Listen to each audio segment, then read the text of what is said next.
Brooksaw Antiques here. Today we have this 1924 Remington Portable antique typewriter to show you how to use the functions and make sure they all work.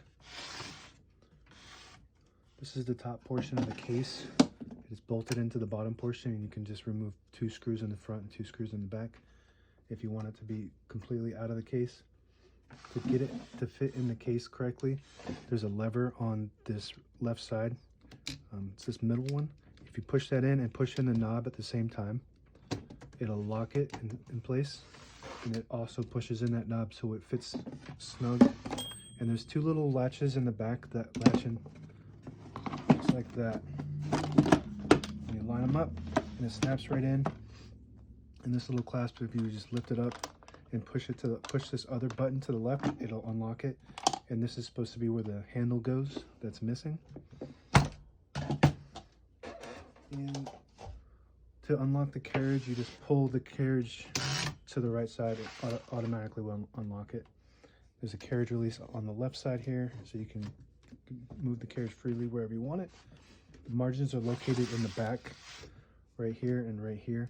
And you just push them in like that, and you can move them and they lock in place. I'm going to put it at the beginning and the end of the platen here. The platen is your main roller. And it has 2 paper support arms that flip up from the back. Helps support the paper upright. You have 1 knob on this model on the right side. Feeds right in. To unlock the keys, there's a knob on this side here, and you just pull it out like that and then push it to the back, and it will raise up the keys, and now you can type. When it's down, the keys are locked, so you can't type while it's down. To the beginning of the margin.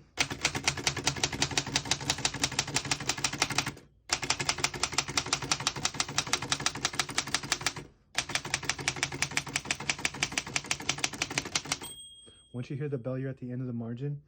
You just push the carriage like this to get back to the beginning. And with your thumb, you just push that lever up and it'll skip 1 space. Right now we have it on single, but you can also do double space. So you just move the carriage so you can see here. There's a little lever right here in front of the left side here. If you move it down, it'll skip like that. Just, I guess, forward like that, and it skips 2. If you push it to the back, it just skips 1. We're going to keep it on single and finish typing.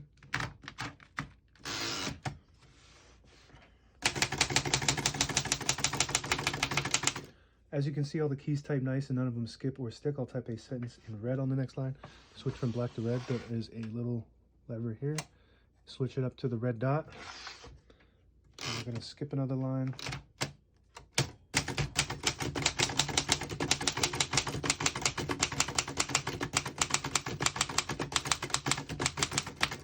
Very nice typing machine. I really like this model. Very popular. It's like a classic antique typewriter. Feels like an antique when you type on it. Has that vibe. Really nice vibe to it. The sound and the feel. The print looks really good too. 100 years old, and this thing is still in really good condition.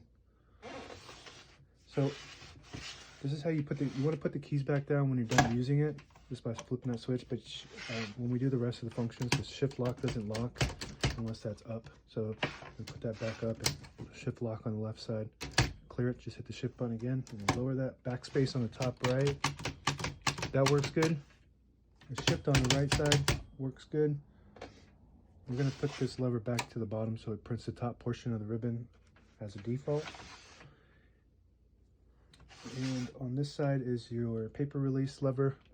Push it to the back and it will unlock the rollers underneath the platen, allowing you to pull the page out easy or load thicker paper like carbon copy or cardstock. Make sure you flip that back to the front before you load the next page, or else it won't load correctly. We're going to put these back down, and on this side here we have a lot of levers.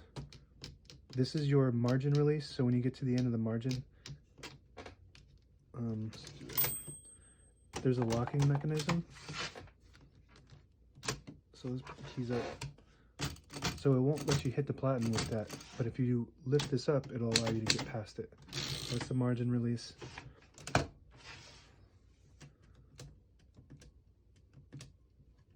this is your line space, and this one, this, I don't think this does anything, that's just there. And this lever here is how you lock the carriage, like that. Lock it in the middle, and that's about it. Now available on eBay or Etsy. Search Brooksaw Antiques.